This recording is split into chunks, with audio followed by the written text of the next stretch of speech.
네, 먼저 지난주 페드워치 변화 사항부터 살펴보겠습니다. 3월 기준금리가 25bp 인상될 가능성은 80%대 중후반으로 일주일 전과 비슷했고요. 그리고 5월 기준금리가 동결될 가능성은 50%대 후반으로 역시 일주일 전과 비슷했습니다. 자, 5월부터 이렇게 기준금리 상단을 5.0%로 유지하다가 11월 들어 25bp 인하될 확률은 30%대 중후반으로 일주일 전과 비슷했고요. 그리고 12월 추가 25bp 인하될 확률은 30%대 중반으로 일주일 전보다 소폭 올랐네요. 자, 전반적으로 시장의 전망치는 일주일 전과 비교했을 때 크게 바뀌지는 않았습니다. 지난주 FOMC 결과는 시장의 기존의 어떤 심리를 더욱 공고히 하는 역할을 했다, 이렇게 해석을 할 수가 있겠는데요. 자, 하지만 금융시장의 가격 지표들은 FOMC 당일 1일 새벽이었죠. 그런 가격 지표들은 발빠르게 반응을 했습니다.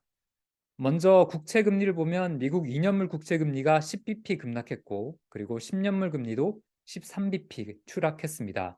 하루 사이에 떨어진 수준치고는 굉장히 컸죠. 그리고 외환시장에서는 글로벌 달러 지수가 1% 가까이 급락을 했고요. 주식시장에서는 금리에 민감한 나스닥 지수가 1일 새벽 당일 2% 올랐습니다. 자, 그렇다면 금융시장이 채권과 외환, 그리고 주식시장까지 모두 일제히 제롬 파월 연준 의장의 발언에 환호를 했던 이유는 무엇일까요?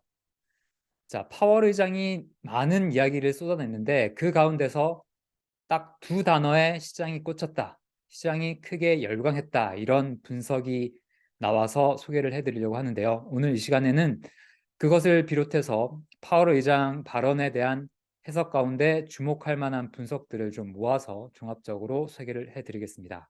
자, 파월 의장은 기자회견에서 추가적인 두어 차례의 금리 인상을 예고하면서, 그리고 인플레이션에 대한 강경한 입장도 재차 반복했습니다.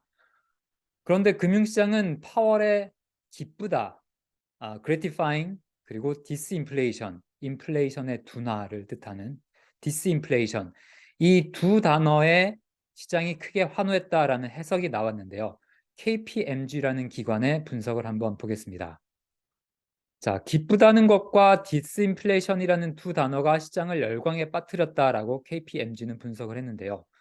자, 파월 의장의 본 워딩을 한번 살펴보겠습니다. 연준의 작업이 끝나지 않았지만 노동시장 강세가 지속되는 가운데 인플레이션의 억제, 즉 디스인플레이션 과정이 진행되는 것을 보게 돼 기쁘다, 이렇게 말을 했는데요. KPMG는 파월 의장은 자신의 기존의 입장, 즉 매파적인 입장을 고수하고 있었지만 시장은 이 두 단어만을 듣고 도망가 버렸다, 이렇게 총평을 했습니다. 그리고 파월 의장은 인플레이션의 둔화 흐름이 역전될 가능성을 우려한다고 경고했음에도 시장은 이 두 단어만을 듣고 귀를 닫아버렸다, 이렇게 다소 재밌게 표현을 했는데요. 참고로 파월은 디스인플레이션이라는 단어를 총 13차례나 반복을 했습니다.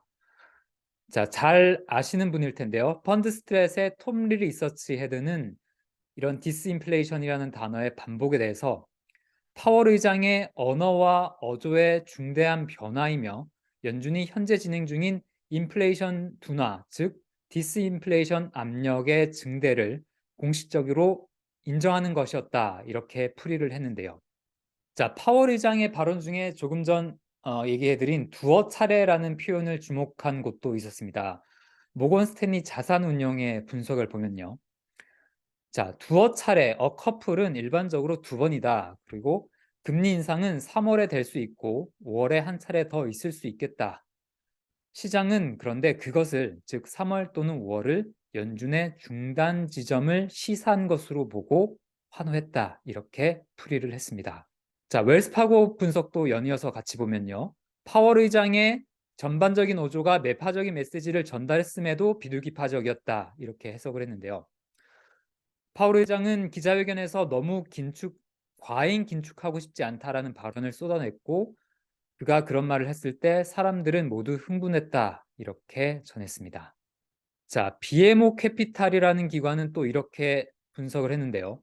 시장은 파월이 말한 모든 내용에 대한 대비가 되어 있었고 이에 따라 이번 발언을 시장은 잠재적으로 비둘기파적으로 해석할 수 있었다.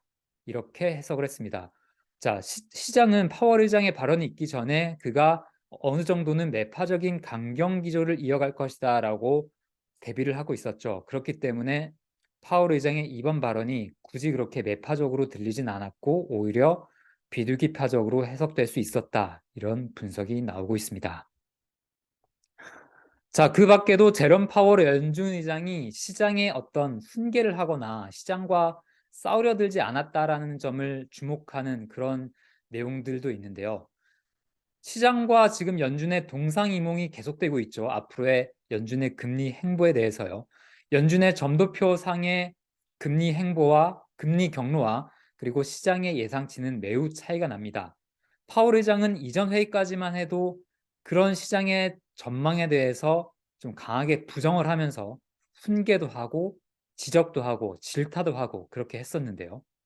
자, 그런데 이번에 파월 의장은 금융시장 여건이 지난 6주 사이에 크게 변하지 않았다라고 그렇게 언급을 하면서 최근 금융 여건이 완화된 것을 크게 개의치 않다라는 뜻을 피력을 했습니다.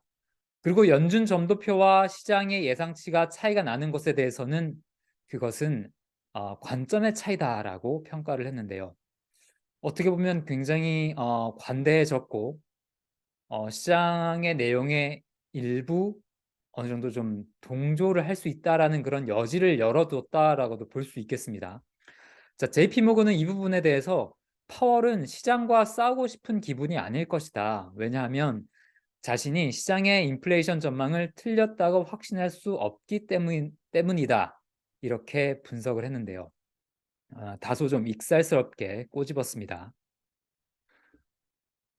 자, 시장의 전반적인 분위기는 이러한데 다만 한편에서는 경계의 목소리도 나오고 있어서 마지막으로 짤막하게 소개를 좀 해드리고자 합니다.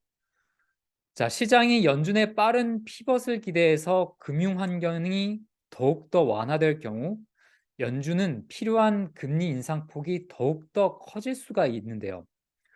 자, 자산 가격이 주식시장이 이렇게 크게 달리게 될 경우 금융 여건은 계속해서 완화가 될 것이고 그렇게 되면 연준이 원래 예상했었던 기준금리 인상폭보다 더욱더 많은 인상폭이 필요하게 될 것이다. 이런 경계의 목소리가 나오고 있는데요.